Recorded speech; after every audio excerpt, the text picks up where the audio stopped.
To clean your PC and make it run faster, you'll have to do a few simple steps.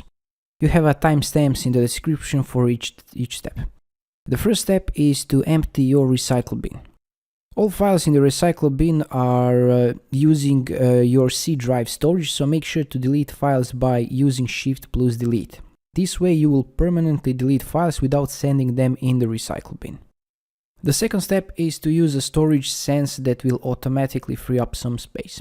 Just type storage settings in the Windows search bar. Switch it to on and click this configure storage sense or run it now. Select here every day and click clean now.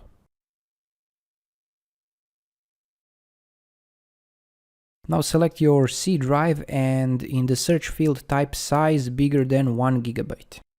Windows will find files bigger than 1 GB and you will be able to delete them if you don't need them, of course.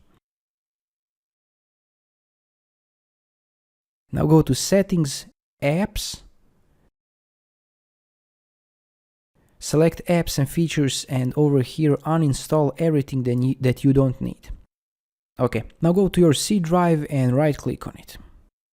Select Properties and over here select this Cleanup. Also, while you are here, you can optimize C drive, select Tools and click this Optimize and Defragment the drive.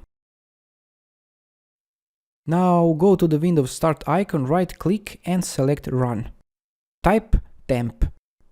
If it asks for administration permission, click OK. Over here, delete everything by clicking Shift plus Delete so the files don't end up in your recycle bin. Now select Run again and type %temp%.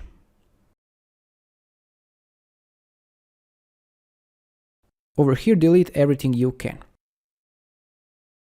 Select Run once more and type prefetch.